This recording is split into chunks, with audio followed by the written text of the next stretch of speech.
आज है 15 दिसंबर 99 की अव्यक्तवाणी।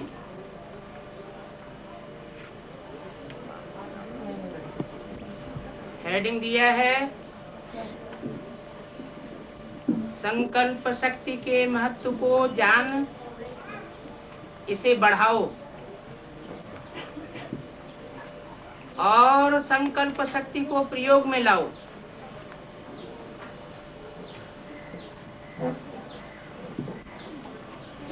आज ऊंचे ते ऊंचा बाप। कैसा बाप? ऊंचे ते ऊंचा बाप परम धाम में होता है या साकार सृष्टि पर होता है? अगर साकार सृष्टि पर होता है तो बिंदु रूप में जाना जा सकता है या साकार रूप में जाना जा सकता है। और अगर साकार रूप में जाना जा सकता है तो साकार तन चाहिए। साकार तन भी मुकर्रर चाहिए या अभी आया राम अभी गया राम सूक्ष्म वतन में? मुकर्रर रथ में चाहिए। सूक्ष्म वतन में फरिश्ताएं रहते हैं, फरिश्ताएं पवित्र होते हैं। पवित्र तन में सुप्रीम सोल शिव बाप नहीं आते। इसमें आते हैं, पतित तन में आते हैं।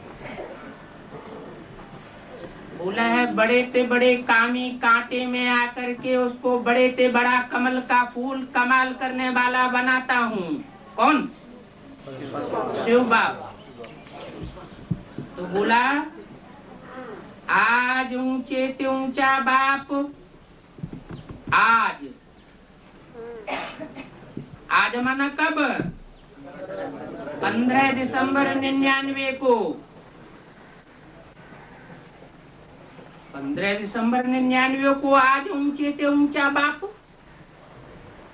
अपने चारों ओर के श्रेष्ठ बच्चों को देख। चारों ओर माना सारे विश्व में जो फैले हुए ब्राह्मण बच्चे हैं, जो अपन को ब्रह्मा की औलाद मानते हैं। ब्राह्मण जो ब्रह्मा बाप की बात माने,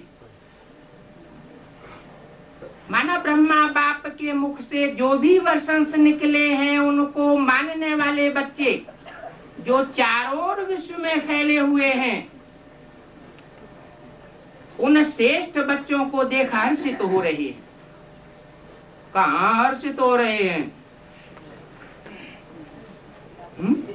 आज हर्षित तो हो रहे हैं, लेकिन कहाँ हर्षित हो रहे हैं? परमधाम में, सूक्ष्म वतन में, साकार सृष्टि में गुलजार दादी के अंदर हर्षित हो रहे हैं। क्यों? गुलजार दादी के अंदर हर्षित क्यों नहीं हो रहे? क्योंकि नहीं है। बाप जो है वो कन्या के तन में, पवित्र तन में नहीं आता। बाप किस में आता है? पतित तन कामी कांटे में आता है। वो कन्या जो बचपन से ही आश्रम के पवित्र वातावरण में पली हो, गृहस्थियों के कीचड़ वातावरण में तो दूसरी बात, लेकिन जो फर्स्ट क्लास वातावरण में पली हो उसको पतित कैसे कहा जा सकता है? तो बाप उसमें नहीं आते। माना बाप जो है वो जरूर कहीं साकार सृष्टि पर साकार तन में मुकर्रर रथ में पार्ट बजाए रहा है। इसलिए बोला आज। कहाँ की बात सुनाई? और किसने सुनाई? शिव बाबा ने सुनाई। गुलजार के तन में शिव बाबा बोलता है।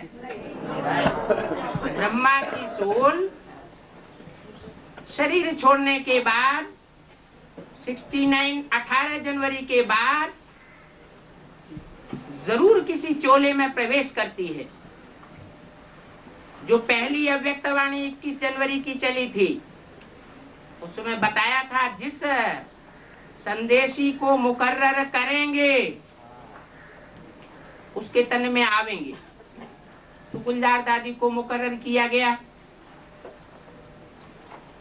सूक्ष्म वतनवासी ब्रह्मा की सोल जो सूक्ष्म शरीर धारण कर चुकी है, सुप्रीम सोल सूक्ष्म शरीर धारण नहीं करता। सुप्रीम सोल ज्योति बिंदु सूक्ष्म वतनवासी में प्रवेश नहीं करता। जैसे मनुष्य आत्मा सूक्ष्म चोला धारण करती है स्थूल शरीर छोड़ने के बाद, तो कोई मनुष्य तन में प्रवेश करती है, जिसमें प्रवेश करती है वो आत्मा अपने स्वरूप को भूल जाती है, उसे अपना भान नहीं रहता। सुप्रीम सोल की प्रवेशता में और मनुष्य आत्माओं की प्रवेशता में ये भारी अंतर है। सुप्रीम सोल सिर्फ हल्का फुल्का ज्योति बिंदु है, सूक्ष्म शरीर जैसा पावरफुल नहीं है। तो सुप्रीम सोल जिसमें प्रवेश करता है उसमें पता भी नहीं चलता कब आया कब चला गया। इसलिए मुरली में बोलते हैं कि इस ब्रह्मा को पता चलता है क्या, माने 69 से पहले इस ब्रह्मा को भी पता नहीं चलता कि मैं कब आता हूँ और कब चला जाता हूँ, क्योंकि चेहरे मोहरे में कोई फर्क नहीं पड़ता। मनुष्य आत्मा जब किसी में प्रवेश करती है सूक्ष्म चोले वाली, तो चेहरे मोहरे में फर्क पड़ जाता है। क्यों फर्क पड़ जाता है? क्योंकि सूक्ष्म शरीरधारी ज्यादा पावरफुल होता है। उससे ज्यादा पावर को साकार शरीरधारी आत्मा वहन नहीं कर सकती, इसलिए अचेत हो जाती है, गुम हो जाती है। तो गुलजार दादी की आत्मा अचेत अवस्था में चली जाती है।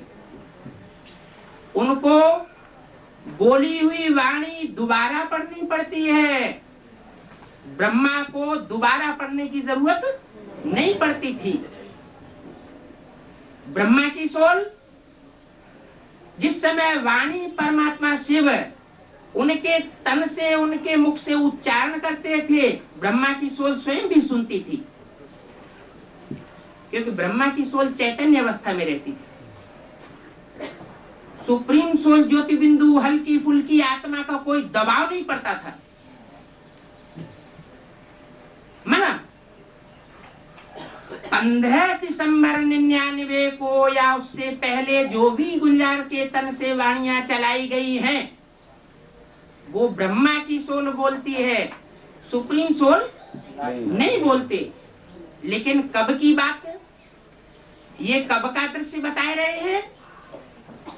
श्रेष्ठ बच्चों को देख हर्षित हो रहे हैं। तो कौन हर्षित हो रहे हैं? ब्रह्मा बाबा। यहाँ तो बोला आज ऊंचे से ऊंचा बाप, ब्रह्मा बाबा ऊंचे से ऊंचा बाप है, उसका कोई बाप नहीं है। मुरली में तो बोला है ब्रह्मा का बाप कौन, माने ब्रह्मा का भी कोई बाप है ना। तो ऊंचे से ऊंचा बाप ब्रह्मा हुआ क्या? तो कौन बाप बोले? शिव बाप बोले गुलजार के तन से। हाँ, साकार तन से बोले। लेकिन आज माने 15 दिसंबर को बोले, कहाँ बोले? खार में। है? खार में थे ना आप? कहाँ बोले? बॉम्बे में थे। बम्बई में बोले। कहते हैं कि बम्बई में खार, बॉम्बे में खार स्थान है कोई, कहते हैं ना खार खाए बैठा है, इन देहधारी धर्म गुरुओं के ऊपर खार खाए बैठा है। सागर खारा होता है। हाँ, तो ऊंचे से ऊंचा बाप अपने चारों ओर के श्रेष्ठ बच्चों को देखा हर्षित हो रहे हैं। तो खार में क्या सूक्ष्म वतन था उस समय? साकार वतन है। हाँ, ऊंचे से ऊंचा बाप सूक्ष्म स्टेजधारी है, कोई ऊपर सूक्ष्म वतन नहीं है, ऊपर नीचे की बात नहीं है। अगर ऊपर नीचे की बात होती सूक्ष्म वतन अथवा परम धाम के लिए, तो मुरली में ऐसे नहीं कहते कि तुम बच्चे परमधाम को भी इस साकार सृष्टि पर उतार लेंगे। क्या कहा? मुरली में बोला है कि आगे चल करके तुम बच्चों की ऐसी स्टेज बनेगी, परमधाम ऐसी निराकारी वाणी से परे रहने वाली स्टेज बनेगी कि मैं तुम सूक्ष्म बतन तो क्या परमधाम को भी सृष्टि पर उतार लेंगे। माने कोई ऐसा ब्राह्मण बच्चों का संगठन एक स्थान पर बनेगा जहाँ पहुंचते ही हर आत्मा वाणी से परे का अनुभव कर रही होगी। अभी भी कुछ बच्चे ऐसा अनुभव करते होंगे कि मुकर्रर रथ में पार्ट बजाने वाले बाप के पास जब पहुंचते हैं तो निसंकल्प हो जाते हैं। घर से चलते हैं ये सोच करके कि ये बात करेंगे, वो बात करेंगे, ये पूछेंगे, वो पूछेंगे, लेकिन सामने पहुंच करके सब कुछ पूछना भूल जाते हैं। सब बच्चे नहीं, कुछ बच्चे, कोई बच्चे। तो बोला आज श्रेष्ठ बच्चों को देख हर्षित हो रहे हैं, क्योंकि सारे विश्व की आत्माओं से आप बच्चे श्रेष्ठ अर्थात हाईएस्ट हैं। कौन से बच्चे? सम्मुख सुनने वाले बच्चे। आप बच्चे सम्मुख सुनने वाले। माना जहाँ कहीं भी बाप सूक्ष्म स्टेज में रह करके पार्ट बजाए रहा है, उस बाप की साकारी सो निराकारी दृष्टि के सन्मुख रहने वाले जो भी बच्चे हैं, जिनके लिए बोला जाता है तुम या आप, सन्मुख वाले से ही बोला जाता है तुम अथवा आप। तो बोला आप बच्चे श्रेष्ठ अर्थात हाईएस्ट हैं। किन से हाईएस्ट हैं? किन के मुकाबले? विश्व की आत्माओं से। विश्व की आत्माओं में कौन कौन से बच्चे आ गए? पहले जन्म के, दूसरे जन्म के, चौथे जन्म के, 8वें जन्म के, 50वें जन्म के या 84वें जन्म के? हाँ, जरूर जो पूरे 84 जन्म लेने वाले बच्चे हैं वो कितने हैं? 4.5 लाख। 9 लाख के 84 जन्म नहीं होंगे? पक्के देवता बाबा, पक्के देवता जो हो गए वो 4.5। 9 लाख के 4.5 जन्म होंगे, 4.5 लाख जन्म होंगे या 4.5 लाख के ही होंगे? 4.5 लाख के 84 जन्म होंगे। 9 लाख के पूरे 84 जन्म नहीं होंगे। वो तो बच्चे होंगे ना बाबा। 4.5 लाख सूर्यवंशी होंगे बाबा। 4.5 लाख कहते हैं सूर्यवंशी होंगे, उनके 84 जन्म होंगे और 9 लाख के 84 जन्म नहीं होंगे। माने ब्रह्मा की सोल, सरस्वती की सोल, उनके 84 जन्म नहीं होंगे। कला कम होगी ना, 50 साल कम होंगे, ये नहीं कहा। पूरे 84 जन्म होंगे कि नहीं? जन्म तो 84 होंगे ना। तो इसका मतलब ये हुआ कि राधा कृष्ण जैसे जो बच्चे 4.5 लाख होंगे जन्म लेने वाले नई सृष्टि में, वो भी तो 84 जन्म लेंगे। तो कितने सितारे हुए आसमान के? 9 लाख। ऊंची स्टेज धारण करने वाले, सारे संसार में चमक मारने वाले ज्ञान की कितने हुए? 9 लाख। तो उन 9 लाखा हार जो परमात्मा के गले का हार बनती हैं साकार में, जब मिलते हैं ना साकार में, तो हार बनते हैं कि नहीं? गले से लटक जाते हैं कि नहीं?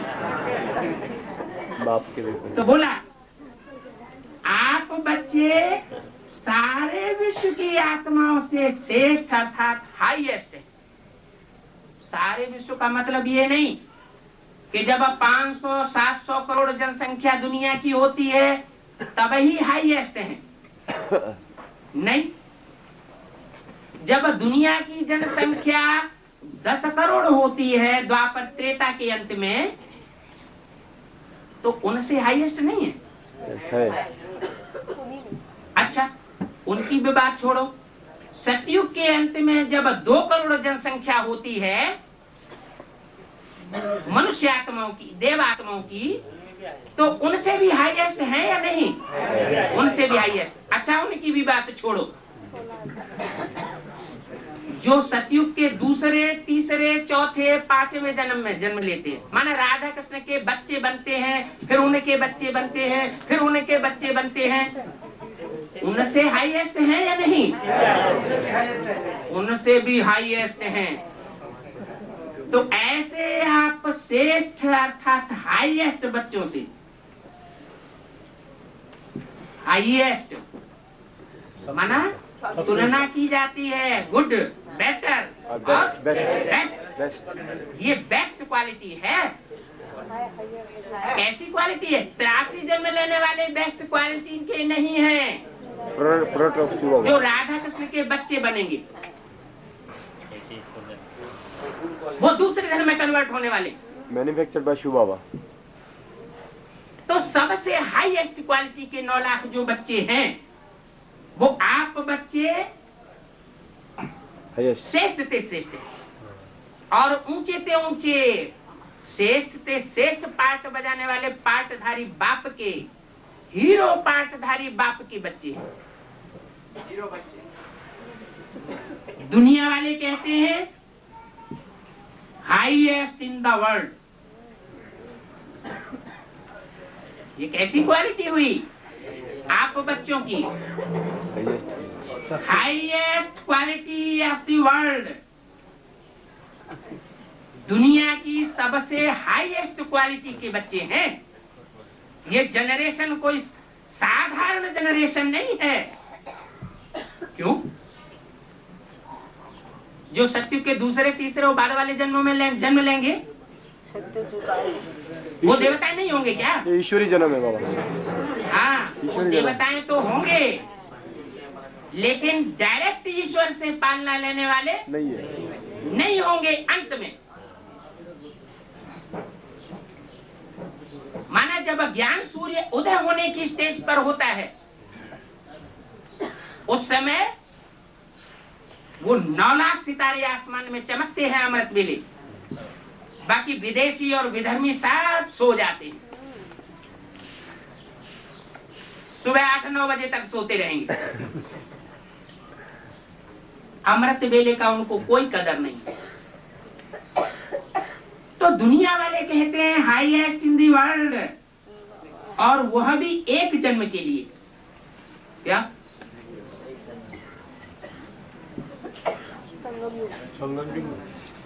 हाईएस्ट ब्यूटीफुल का भी चुनाव करेंगे तो एक जन्म के लिए चुनाव करेंगे।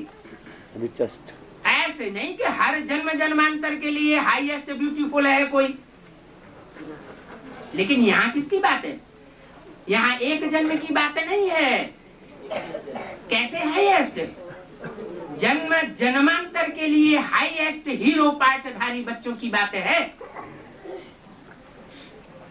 तो दुनिया वाले कहते हैं हाईएस्ट इन दी वर्ल्ड, और वह भी एक जन्म के लिए। लेकिन आप बच्चे हाईएस्ट, श्रेष्ठ इन द कल्प, सारे कल्प में हाईएस्ट पार्ट बजाने वाले बच्चों की क्वालिटी है। उन आप बच्चों को देख करके हर्षित हो रहे हैं।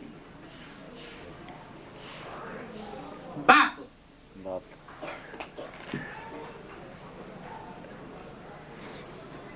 बाबा नहीं कहा, बाप दादा नहीं कहा, माता पिता नहीं कहा, क्या कहा? बाप। उसको सिर्फ बाप का टाइटल दिया जा सकता है। ऐसे भी नहीं कहा निराकारी बाप, या रूहानी बाप की रूहानी बच्चों को नमस्ते, वो भी नहीं कहा। क्या कहा? बाप देख करके हर्षित। क्या इन आंखों से देखने की बात है ना? तो साकार सृष्टि में होगा ना। प्रजापिता की सारे कल्प में आप श्रेष्ठ रहे हैं। क्या?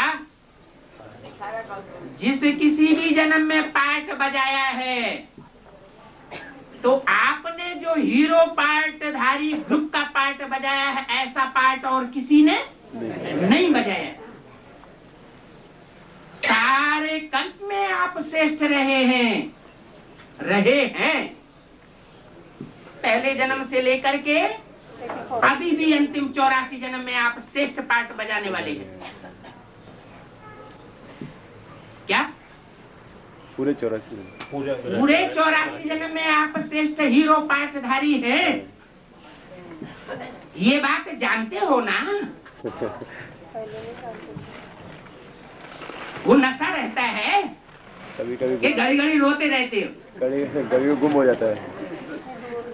हाय हमारी अम्मा मर गई, क्या बोलते रहते हो?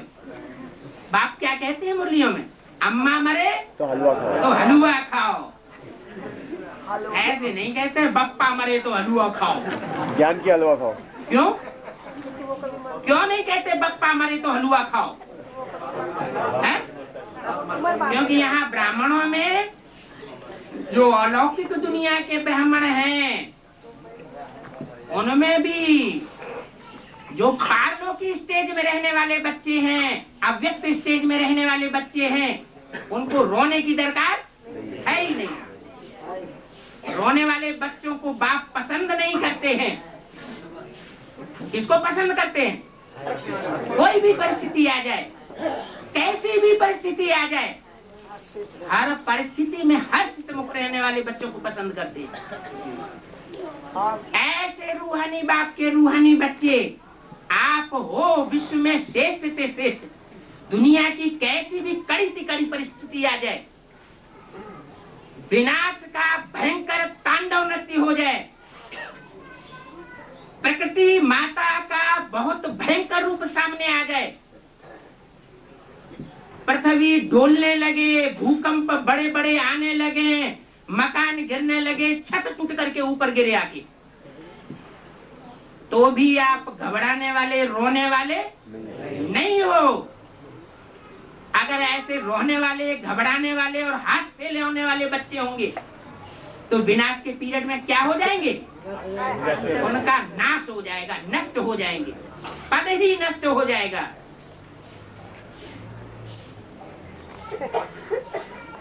तो आप ऐसे श्रेष्ठ बच्चे हो ना, जानते हो ना कि आप कौन हो?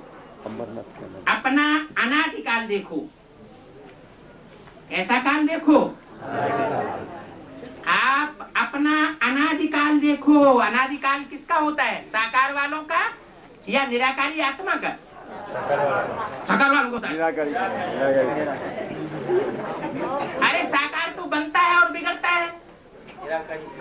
जो निराकारी स्टेज वाली आत्मा है वो अनादि है। साकार शरीर थोड़ा ही अनादि है। तो अपना अनादिकाल देखो। कैसा काल देखो? जो अनादिकाल में आप आत्मिक स्टेज में स्थित हो गए थे, संपूर्ण स्टेज जो आपने धारण की हुई थी, पक्की आत्मा बन चुके थे, वो अपना अनादिकाल देखो। अनादिकाल में भी आप सभी आत्माएं बाप के नजदीक रहने वाले हो। क्या ऐसे नहीं परम धाम में ही नजदीक रहने वाले हो? जो सृष्टि का अनादिकाल है, उस अनादिकाल में भी क्यों लगाया? माने इसे साकार सृष्टि में भी नजदीक तो रहते हो हीरो पार्टधारी के।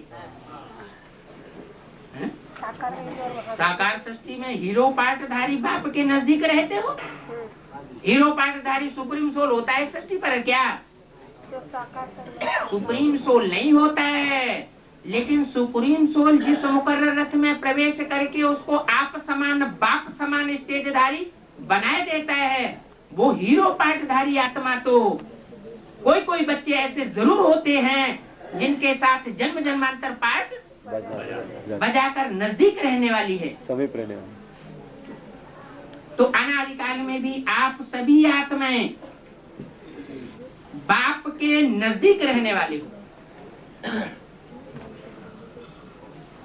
आप सभी आत्माएं, 500 करोड़ नहीं, तो फिर आत्माओं का अर्थ दूसरा लगा लो। और 500 करोड़ आत्माएं हैं, वो आत्मा तो है, अनादि आत्मा तो है, लेकिन आत्म की स्थिति में नहीं रहती। और आप अनादिकाल में भी जब दुनिया का सबसे बुरा हाल होता है विनाश के पीरियड में, उसमें भी आप आत्मिक स्थिति में रहने वाले हो। तो अनादिकाल में भी आप सभी आत्माएं बाप के नजदीक रहने वाली हो। और जन्मों में भक्ति कांड में भक्ति करते समय बाप की याद में रहते तो हैं, बुद्धि से नजदीक रहने की कोशिश तो करते हैं, लेकिन वहां की बात से भी ज्यादा श्रेष्ठ बात यहाँ बताई जहां आप बाप को प्रैक्टिकल में पहचान लेते हो, प्रैक्टिकल में पहचान के बुद्धि योग से नजदीक रहते हो, देख रहे हो। क्या देख रहे हो? सिर्फ नजदीक नहीं रहते हो। एक होता है नजदीक रहना, बाजू में रहना, गोद में बैठना, और एक होता है आंखों से सन्मुख देखना। यहाँ कौन सी बात कर रहे हैं? आप देख रहे हो अनादि रूप में बाप के साथ साथ समीप रहने वाली श्रेष्ठ आत्माएं हो। अनादि रूप में रहते सभी हैं, रहते तो सभी हैं। क्या रहते तो सभी हैं, लेकिन आपका स्थान बहुत समीप है। क्या? पानी बाबा को परम धाम में, या बिल्कुल लास्ट टाइम में, जब सृष्टि का आत्माओं का यहाँ से जाने का टाइम होता है।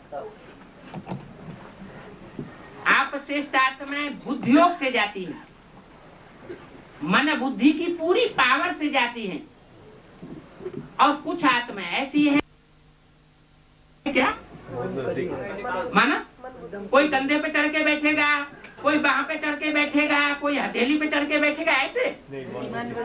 हाँ, साकार तन से तो उतने समीप होने की बात नहीं है, लेकिन बाप के दिल तक पर आप बच्चों का स्थान हो जाता है। कहते ना, तुम हमारे दिल पर चढ़े हुए हो। ये हमारे दिल से उतर गया। उतर गया माना दूर हो गया है या नजदीक है? दूर हो गया। तो अनादि रूप में भी ऊंचे से ऊंचे आप बच्चे हो। क्या? यानी जो ऊंचे से ऊंचे अनादिकाल है, आदिकाल नहीं। आदिकाल सृष्टि का कब कहेंगे? सृष्टि का आदिकाल कहेंगे जब पहला पत्ता जन्म लेता है। क्या? सृष्टि का आदिकाल कहेंगे जब पहला पत्ता श्री कृष्ण जन्म लेता है। उसकी बात नहीं बताई, उस टाइम की बात। उससे भी जो पहले श्रेष्ठ से श्रेष्ठ काल है, वहां की बात बता रहे हैं। पुरुषोत्तम संगम युग, जहां पुरुषों में उत्तम से उत्तम आत्माएं सारी सृष्टि पर नंबरवार प्रत्यक्ष होती है, वो पुरुषोत्तम संगम युग। कृष्ण का जन्म होने के बाद प्रत्यक्षता की बात नहीं रहती, फिर तो स्थूल जन्म होता है, प्रत्यक्षता की बात खत्म हो जाती है। तो 9 लाख आत्माएं कब तक प्रत्यक्ष होती है? जब तक श्री कृष्ण का साकार रूप में इस सृष्टि पर जन्म नहीं होता है, तब तक 9 लाखवीं आत्मा भी प्रत्यक्ष होती रहेगी। वो अपने 84 जन्मों को तब तक पहचानती रहेगी, पुरुषार्थ करती रहेगी, बाप से अपना वर्षा लेती रहेगी। तो अनादि रूप में भी ऊंचे से ऊंचे हो। फिर आओ अनादिकाल में, माने फिर आओ आदिकाल में। कहाँ आओ? फिर आओ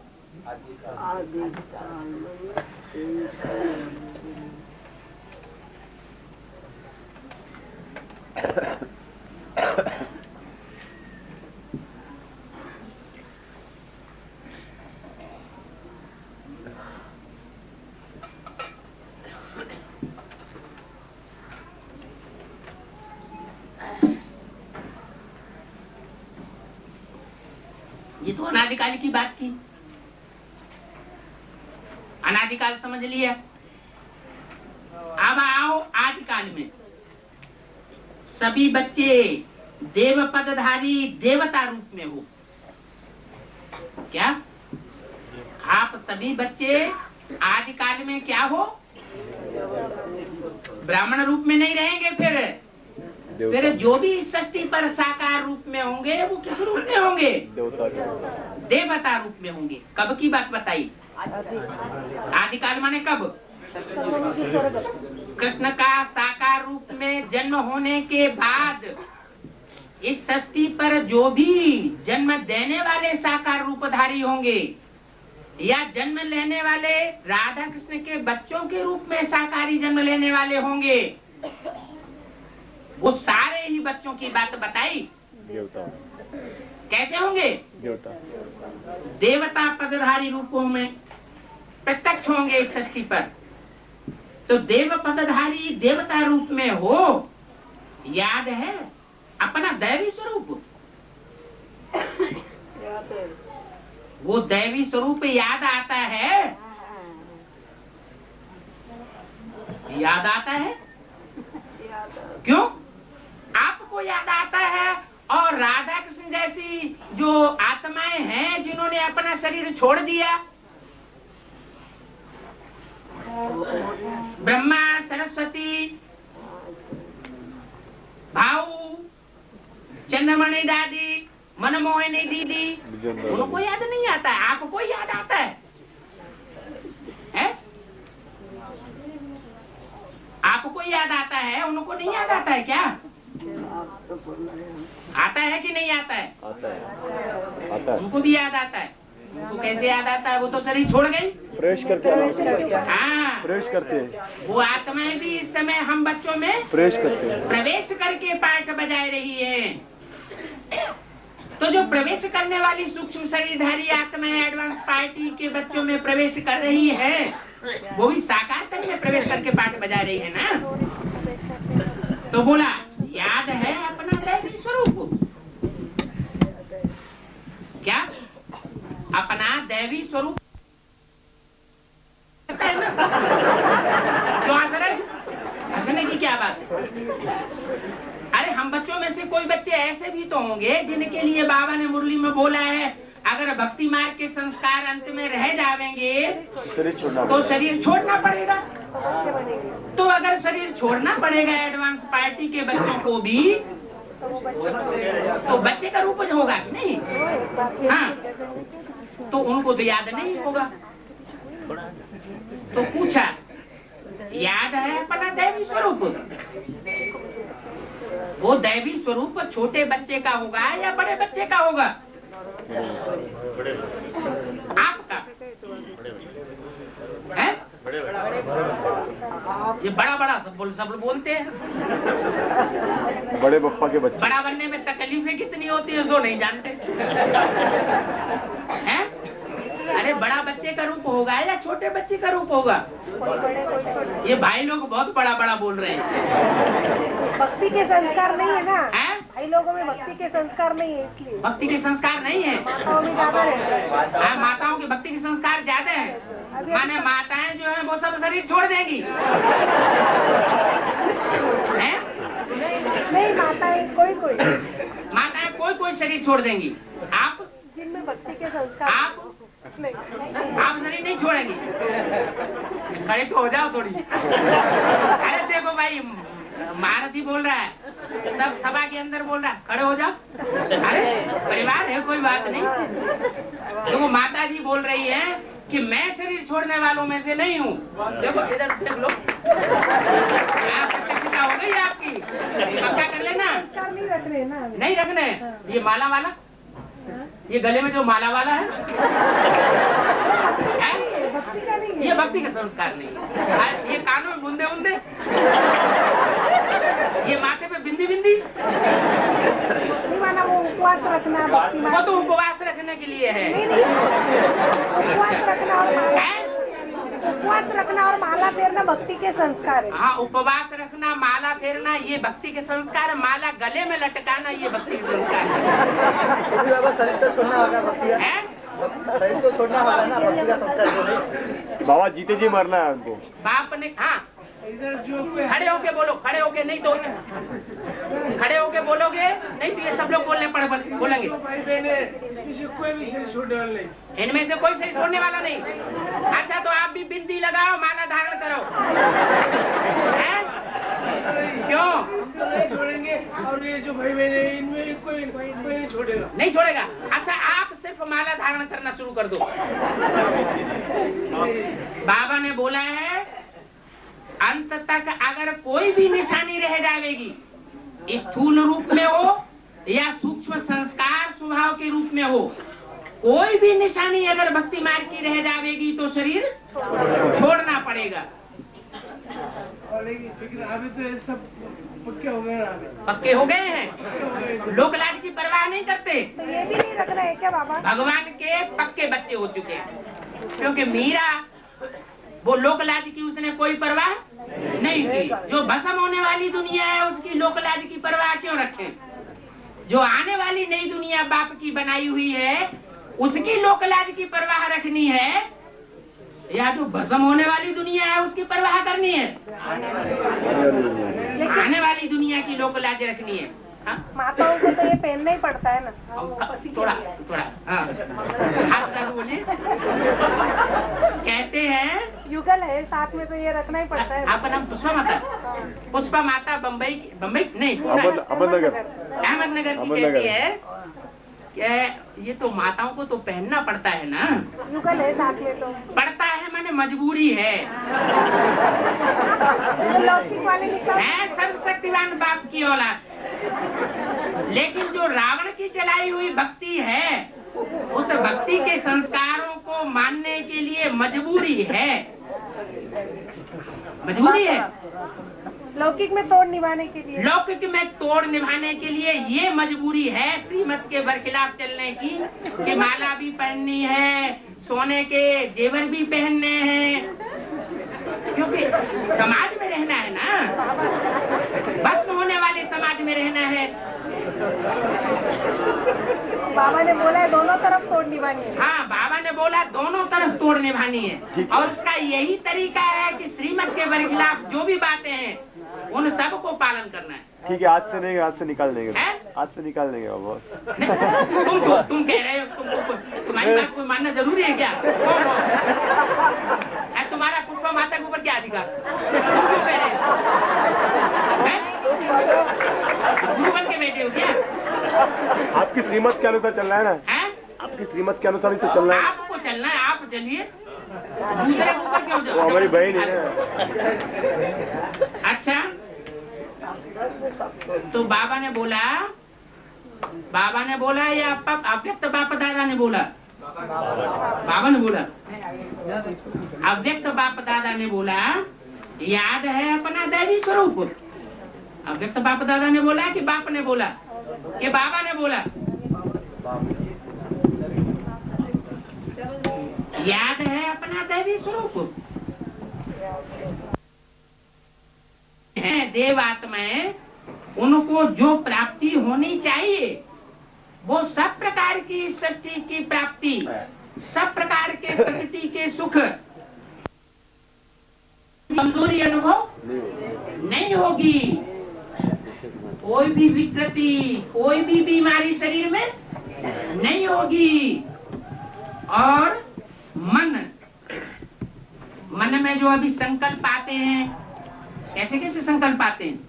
व्यर्थ संकल्प आते हैं, दुख के संकल्प आते हैं, रोने धोने के संकल्प आते हैं, वो कोई भी प्रकार के संकल्प नहीं होंगे। और जन की प्राप्ति, कैसी प्राप्ति? जन की प्राप्ति माना कोई भी आस पास या दूर रहने वाला मनुष्य आत्मा देवात्मा रूप में ऐसी नहीं होगी जो जन के रूप में हमको दुख देने वाली हो। मन का सुख, तन का सुख, धन का सुख और जन का सुख। जो मित्र संबंधी होंगे, जो भी आसपास के होंगे, वो सब मनुष्य माना जन सुखदायी होंगे, किसी प्रकार का दुख देने वाले नहीं होंगे। तो चारों ही स्वरूप में आप श्रेष्ठ हैं। आप सदा संपन्न हो। सदा माना कोई भी जन्म ऐसा नहीं है जिसमें आप संपन्न न बने, सर्व प्राप्ति स्वरूप हो।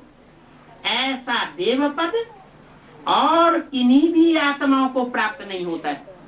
क्या? कैसा देव पद? जहां तन से भी सुखी हो, मन से भी सुखी हो। अभी की बात,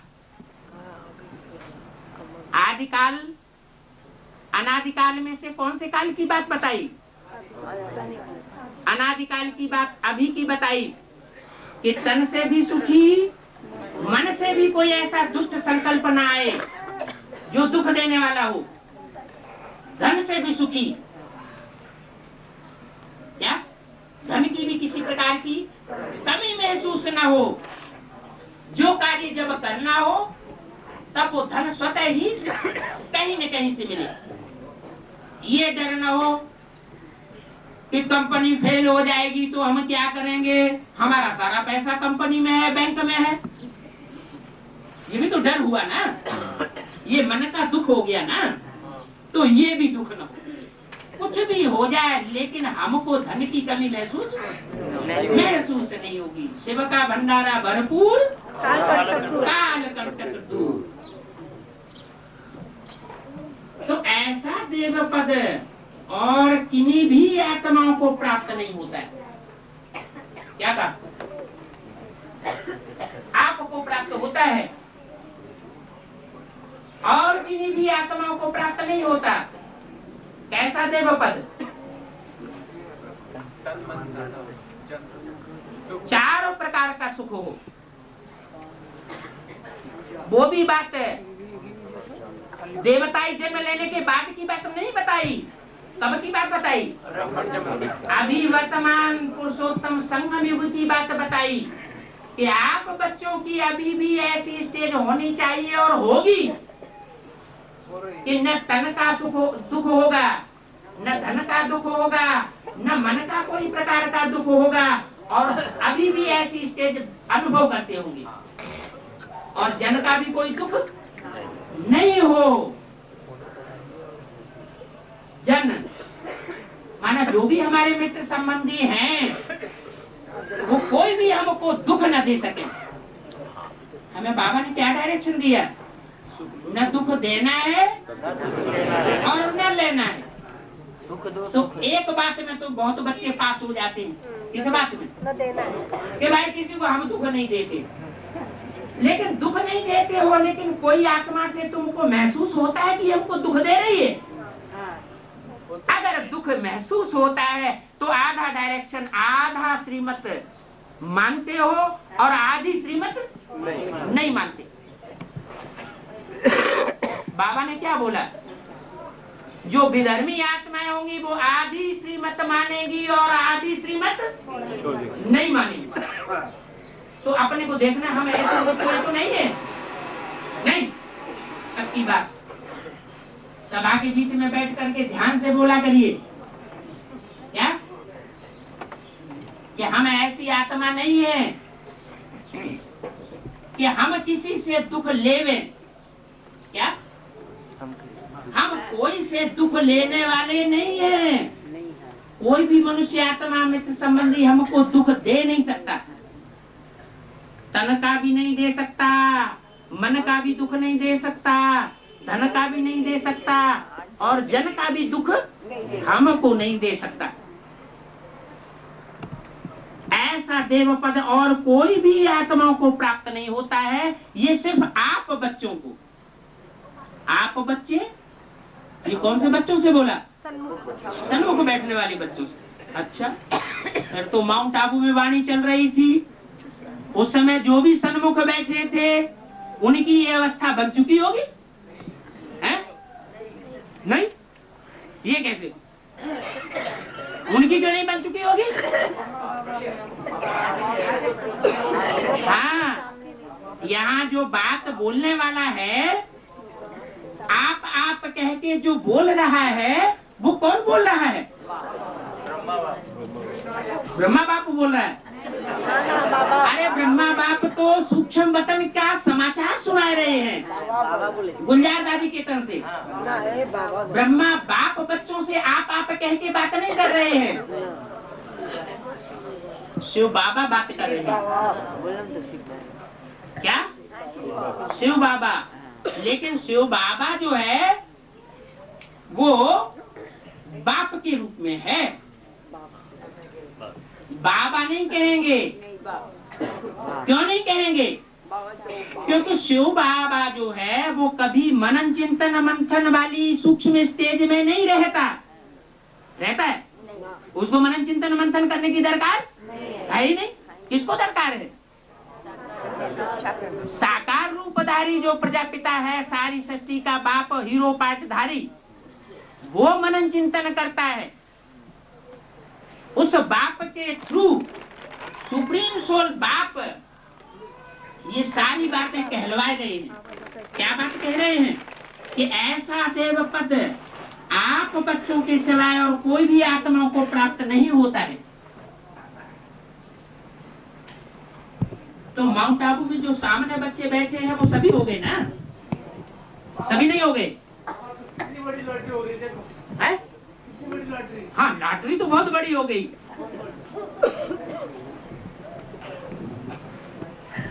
चाहे धर्मात्माएं हैं, क्या कहा?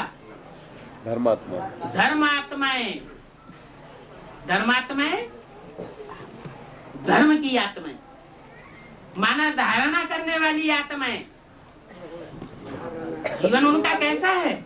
धारणा श्रेष्ठ बातों की धारणा करने वाले धर्मात्माएं हैं। धर्म कोई भी हो, हर धर्म अच्छी धारणाएं करना सिखाता है। तो चाहे धर्मात्माएं हैं दुनिया की, चाहे महाआत्माएं हैं, क्या कहा? दुनिया की आत्माओं से कंपैरिजन किया। महाआत्माएं, महात्मा, श्री कृष्ण को क्या कहा? महात्मा कहा। कैसी आत्मा है? महान आत्मा। चाहे धर्मात्माएं हैं, चाहे महात्माएं हैं, लेकिन ऐसा सर्व प्राप्तियों में श्रेष्ठ अप्राप्ति का नाम निशान नहीं हो, कोई भी अनुभव नहीं कर सकता है जैसा आप कर सकते हो। क्या? आप माना सन्मुख बैठे हुए आप साकार रूप बच्चे जैसा अनुभव कर सकते हो, ऐसा कोई भी महान आत्माएं अनुभव नहीं कर सकती। कष्ट की सोल भी नहीं कर सकती। क्यों? क्यों नहीं कर सकती? क्योंकि साकार रूप में अपने चोले से वो आत्मा अभी इस सृष्टि पर नहीं है। धर्मपिताओं की आत्मा, क्राइस्ट की आत्मा, बुद्ध की आत्मा, जो धर्म आत्माएं हैं, अपने धर्म के सबसे श्रेष्ठ से श्रेष्ठ धारणा करने वाली आत्माएं, वो भी अनुभव नहीं कर सकती। फिर आओ मध्यकाल में। अभी बात कहाँ की सुनाई? आदि और अनादि। पहले अनादि, फिर आदि। पहले अनादि, फिर आदि। न, वो तो आप बच्चों के लिए सुनाई। दुनिया के मुकाबले में अनादिकाल की बात जिनमें वो प्रवेश करते हैं। माना महात्मा बुद्ध जैसी आत्मा जिसमें प्रवेश करती है, किसमें? सिद्धार्थ। वो सिद्धार्थ वाली आत्मा भी भले माउंट आबू में बैठी हुई हो, वो भी इस स्टेज का अनुभव नहीं कर सकती। वो इस समय मध्यकाल में कही जाएगी, मध्यकाल की आत्मा कही जाएगी या आदिकाल की आत्मा कही जाएगी? मध्यकाल की आत्मा होगी। आदिकाल में सतयुग त्रेता में नहीं आएगी। आधार मूर्त, आधार मूर्त ब्राह्मण की तो बात की, उन्हीं धर्मात्माओं की तो बात की। आदिकाल वालों की बात की कि वो भी उस अनुभव को प्राप्त नहीं कर सकते। आप बच्चे जो सन्मुख बैठे वो उस अनुभव को प्राप्त करने वाले हो। फिर आओ मध्यकाल में। क्या सतयुग के जो धर्म पिताएं हैं आधार मूर्त, वो भी अनुभव नहीं कर सकते। आप अनुभव कर सकते हो। अब आओ मध्यकाल में, द्वापर में। तो मध्यकाल में भी आप आत्माएं पूज्य बनती हो। क्या कहा? मध्यकाल में भी आप आत्माएं पूज्य बनते हो। वो पूज्य नहीं बनते। कौन? जो आधार मूर्त ब्राह्मण हैं वो पूज्य नहीं बनते। क्या? वो नहीं बनते पूज्य। क्यों? महात्मा बुद्ध का जो रूप हम देखते हैं, गया में इतनी बड़ी मूर्ति है, वो पूज्य रूप नहीं है, है?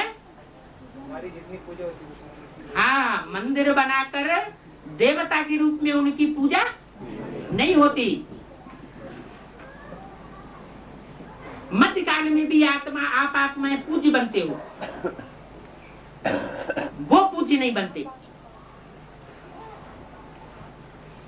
आपके जड़ चित्र पूजे जाते। क्या कहा? आपके जड़ चित्र पूजे जाते हैं, उनके जड़ चित्र नहीं पूजे जाते। ये क्या बात हुई? अभी तो महात्मा श्री कृष्ण की भी बात कर दी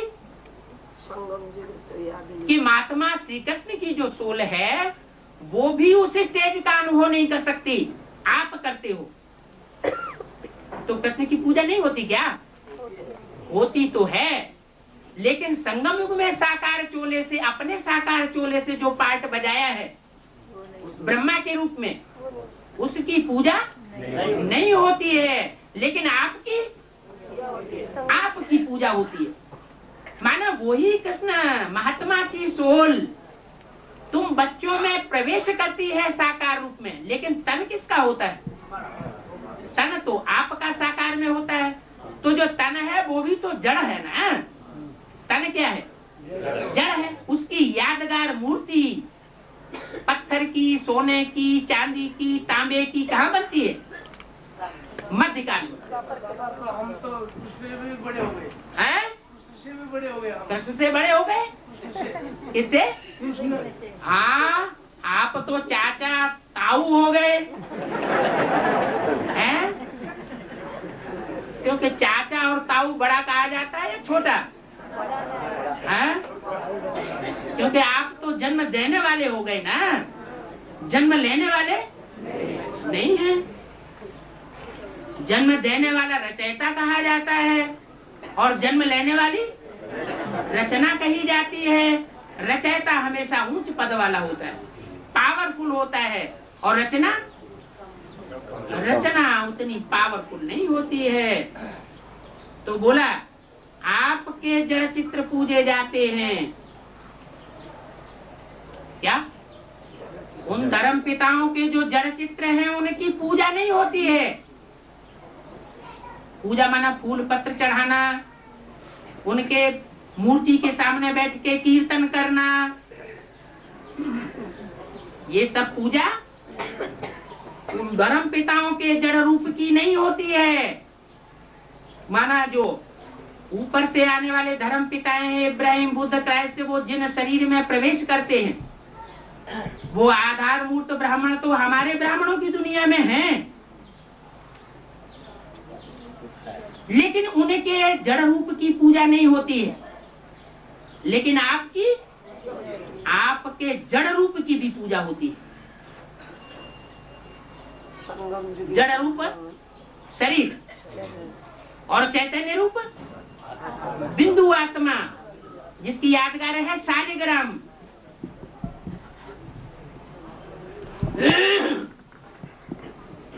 तो बोला आपके जड़ चित्र पूजे जाते हैं। कोई भी आत्माओं की ऐसे विधि पूर्वक पूजा नहीं होती है। क्या कहा? विधि पूर्वक। जहाँ विधि होती है तो विधि से क्या प्राप्त होता है? सिद्धि प्राप्त होती है। आप देवात्माओं के जो जड़ चित्रों की विधि पूर्वक जब पूजा होती है तो सिद्धियां प्राप्त हो जाती हैं मनुष्य आत्माओं को। क्या और धर्मों में कोई ऐसा धर्म पिता की मूर्ति नहीं है जिसकी पूजा करने से सिद्धियां प्राप्त हो जाती हो इस जन्म में, भले अल्पकाल की हो। कोई भी आत्माओं की ऐसे विधि पूर्वक पूजा नहीं होती है। किसकी होती है? आपकी होती है?